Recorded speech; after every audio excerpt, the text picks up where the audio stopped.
La misión más secreta y decisiva de la Segunda Guerra Mundial había sido un éxito. El 26 de julio de 1945, el crucero pesado USS Indianapolis entregó su preciosa carga en la isla de Tinian.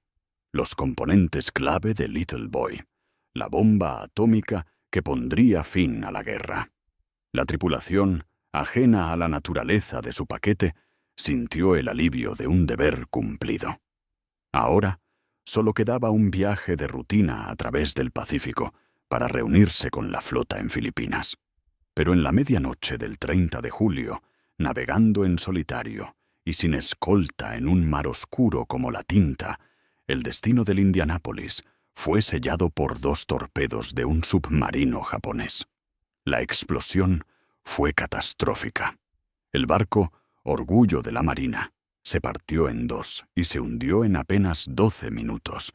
De los casi 1.200 hombres a bordo, unos 900 lograron escapar de la tumba de acero y quedaron flotando en la inmensidad del océano, cubiertos de petróleo, heridos, pero vivos.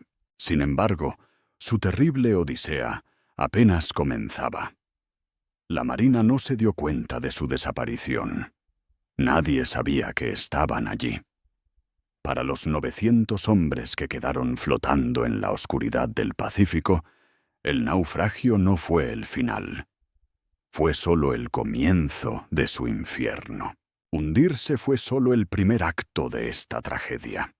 Lo que vivieron estos 900 hombres en el agua desafía toda imaginación.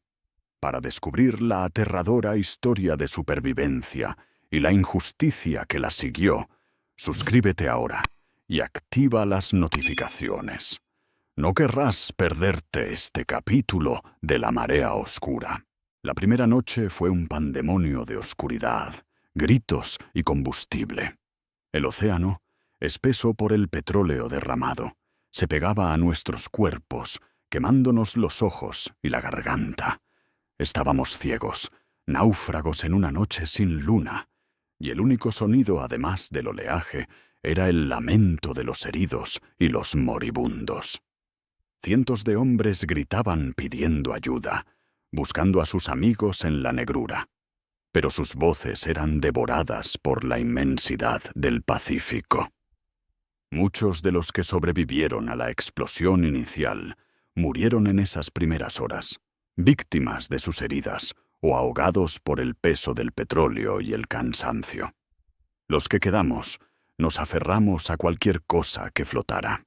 Redes de carga, restos de madera, chalecos salvavidas manchados de aceite. Formamos grupos, juntando nuestros cuerpos para darnos calor y un falso sentido de seguridad.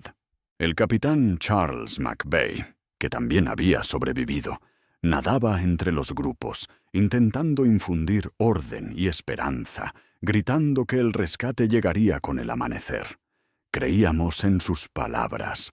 Teníamos que creer. Éramos marineros de la armada más poderosa del mundo. Era imposible que no nos estuvieran buscando. Confiados, esperamos el amanecer, sin saber que nuestro naufragio había sido tan rápido que nadie llegó a enviar una señal de socorro. Éramos invisibles, un secreto que el océano guardaba celosamente. El amanecer del primer día no trajo el rescate, sino un nuevo tipo de tortura. El sol tropical se levantó en el cielo como un enemigo implacable, cocinando nuestra piel ya quemada por el combustible y la sal. El océano, que por la noche había sido un abismo helado, se convirtió en un desierto líquido y cegador. La sed se volvió una obsesión, una locura que se apoderaba de nuestras mentes. Nuestros labios se hincharon y agrietaron. Nuestras gargantas se sentían como papel de lija. A nuestro alrededor, los cuerpos de los que habían muerto durante la noche flotaban silenciosamente, un recordatorio constante de nuestro propio destino. Pero fue esa tarde cuando el verdadero terror llegó. Al principio, Era solo una aleta solitaria cortando el agua en la distancia. Luego 2. Luego una docena. Eran tiburones, atraídos por la sangre de los heridos y las vibraciones de nuestra lucha. Habían venido a investigar. Al principio solo merodeaban, sus siluetas grises moviéndose con una calma depredadora justo debajo de la superficie. Nosotros, en un intento desesperado por ahuyentarlos, gritábamos y golpeábamos el agua. Pero no sirvió de nada. El miedo era ahora una presencia física entre nosotros, un depredador silencioso que nadaba bajo nuestros pies, esperando. La noche volvió a caer, y con ella, la certeza de que ya no estábamos solos en el agua. El infierno estaba a punto de desatar su verdadera furia. La segunda noche y el segundo día marcaron el comienzo de la carnicería. Los ataques de los tiburones ya no eran exploratorios, eran sistemáticos, brutales. No había un patrón, solo un horror aleatorio. Un hombre que flotaba a tu lado podía estar hablando contigo en un momento y al siguiente ser arrastrado hacia las profundidades en un remolino de espuma y sangre, su grito cortado abruptamente. El sonido se convirtió en nuestra peor tortura. El chapoteo frenético, el grito ahogado, y luego el silencio. Los ataques se volvían más frecuentes al amanecer y al atardecer, cuando los tiburones se alimentaban. Nadie estaba a salvo. Los que tenían heridas sangrantes eran los primeros objetivos, pero pronto los tiburones empezaron a atacar a cualquiera. Empezamos a formar círculos cerrados, con los heridos en el centro, en un vano intento de protección. Pero los tiburones, principalmente oceánicos de puntas blancas, eran audaces y no temían acercarse. La paranoia se apoderó de nosotros. Dejamos de hablar, de movernos. Cada uno flotaba en su propio silencio aterrorizado, esperando ser el siguiente. El océano se había convertido en un campo de ejecución. Y nosotros éramos los condenados, esperando nuestro turno mientras los verdugos nadaban pacientemente a nuestro alrededor. Estábamos siendo cazados, uno por uno. Al tercer día, el sol y la sal habían hecho su trabajo. La locura comenzó a reclamar a los supervivientes. Hombres desesperados por la sed empezaron a beber el agua del mar. Un acto suicida que solo aceleraba su fin. El veneno de la sal los hacía delirar. Veían islas que no existían, barcos de rescate imaginarios, y se alejaban nadando hacia el horizonte, hacia una muerte segura. Otros, en su demencia, gritaban que el barco no se había hundido, que estaba justo debajo de ellos, lleno de agua fresca. Se quitaban los chalecos salvavidas y se sumergían para no volver a salir. La disciplina se rompió. Estallaron peleas por los pocos chalecos salvavidas que quedaban. Hombres que habían luchado juntos en la guerra ahora se mataban entre sí por un trozo de corcho. Las alucinaciones se volvieron colectivas. Algunos juraban ver submarinos japoneses en la superficie, listos para ametrallarlos. Otros creían que sus compañeros eran enemigos disfrazados y los atacaban. El capitán McVeigh, agotado y deshidratado, luchaba por mantener la cordura y el orden, pero era inútil. Ya no era una batalla contra el mar o los tiburones. Era una guerra contra nosotros mismos. Nos estábamos convirtiendo en nuestros peores enemigos. Mientras 900 hombres luchaban y morían en el Pacífico, en las bases navales reinaba un silencio burocrático. ¿Cómo fue posible que nadie notara la desaparición de un crucero pesado con más de 1000 hombres a bordo? La respuesta es una cadena de errores, negligencia y mala suerte casi increíble. La misión del Indianápolis había sido tan secreta que su itinerario era conocido por muy pocos. Y debido a errores de comunicación, Su llegada a Filipinas no fue registrada como un evento esperado. En pocas palabras, nadie lo estaba esperando. Nadie se dio cuenta de que no había llegado. 3 estaciones de radio diferentes habían captado la señal de socorro del submarino japonés que lo hundió, pero una la descartó como un engaño. Otra tenía órdenes de no ser molestada, y la tercera pensó que el comandante estaba borracho.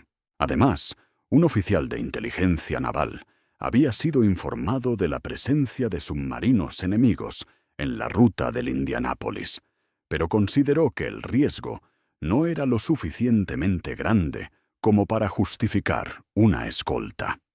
El barco había sido enviado, a sabiendas, a una zona de caza. La tragedia no fue solo el hundimiento, sino el hecho de que durante casi 5 días los hombres del Indianápolis fueron borrados del mapa, no por el enemigo, sino por la propia marina a la que servían.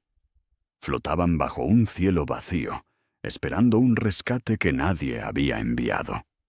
En la mañana del 4.º día, el teniente Wilbur Gwyn volaba su bombardero de patrulla en una misión de rutina. Su trabajo era buscar submarinos, no náufragos. Pero mientras volaba, notó una extraña mancha de petróleo en la superficie del océano. Intrigado, descendió para investigar. Al principio, pensó que eran los restos de un combate, quizás un submarino hundido. Pero al acercarse, vio algo que le heló la sangre. La mancha no eran escombros, eran cabezas, cientos de cabezas humanas flotando en el agua, hombres que agitaban débilmente los brazos. No podía creer lo que veía. Inmediatamente, lanzó por radio la alerta más urgente de su carrera, transmitiendo su posición y la escala del desastre que había descubierto por pura casualidad. Arrojó todo lo que tenía a bordo: balsas salvavidas, suministros, cualquier cosa que pudiera ayudar a los hombres de abajo. Su descubrimiento accidental fue el primer rayo de esperanza para los supervivientes, que, al ver el avión sobrevolando, reunieron sus últimas fuerzas para gritar y agitar los brazos. Después de casi 5 días de infierno, de haber sido abandonados por el mundo, alguien finalmente los había visto. El rescate, por fin, estaba en camino. Pero para muchos ya era demasiado tarde.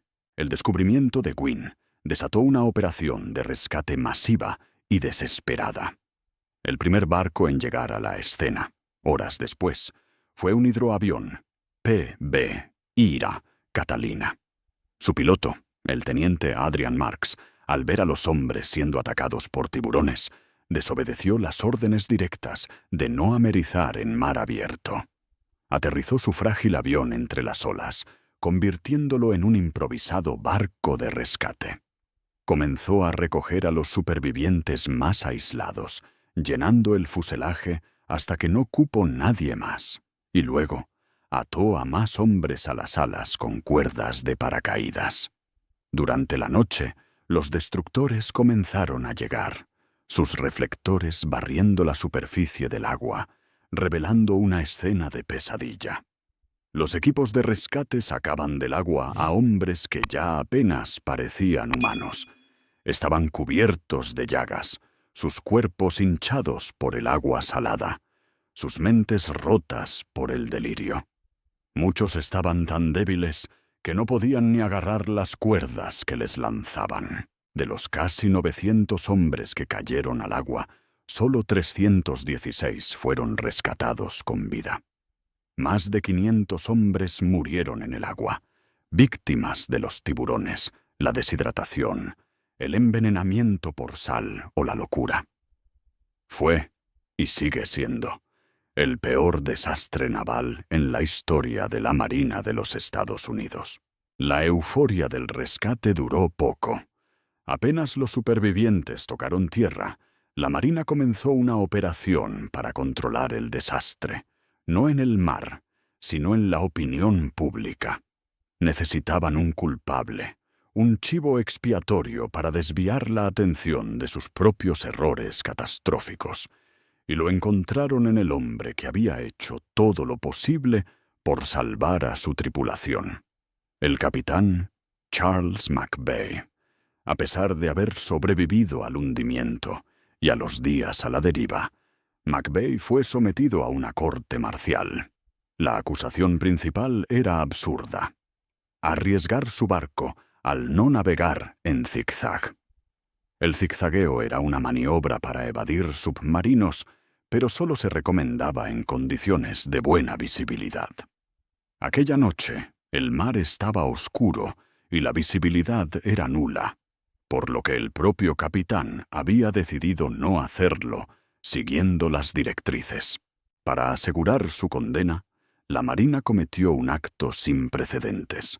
Trajo al comandante del submarino japonés que había hundido el Indianapolis para que testificara contra McVeigh. A pesar de que el propio comandante enemigo declaró que el zigzagueo no habría hecho ninguna diferencia, McVeigh fue declarado culpable. Se convirtió en el único capitán en la historia de la Marina de los Estados Unidos en ser sometido a una corte marcial por perder su barco en un acto de guerra. La injusticia era absoluta. Aunque la condena de McVeigh fue finalmente perdonada, su vida quedó destrozada para siempre. Durante más de 20 años vivió con la culpa que la Marina le había impuesto. Peor aún, fue atormentado por las cartas de odio y las llamadas telefónicas de los familiares de los hombres que habían muerto, quienes, engañados por la versión oficial, lo culpaban por la pérdida de sus seres queridos. Cada Navidad recibía una oleada de mensajes llenos de rencor. En 1968, incapaz de soportar más el peso de una culpa que no era suya, el capitán Charles McVeigh se vistió con su uniforme de gala, salió al jardín de su casa y se quitó la vida. Fue la última víctima del USS Indianapolis. Pero su historia no terminó ahí. Durante décadas, los supervivientes de la tragedia lucharon incansablemente para limpiar el nombre de su capitán.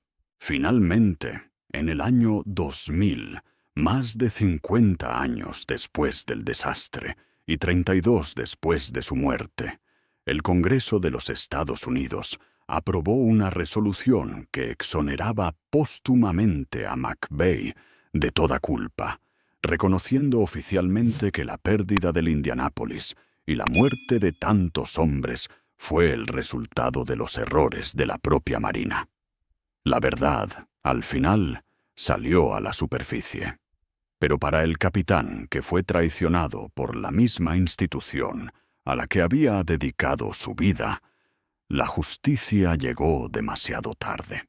La historia del USS Indianapolis es una de las más aterradoras del mar, pero también una de las más injustas. ¿Y para ti? ¿Quién fue el verdadero culpable de esta tragedia? ¿La guerra, los errores de la Marina o el destino? Deja tu opinión en los comentarios. Si esta increíble historia te ha impactado, no olvides darle me gusta y compartirla.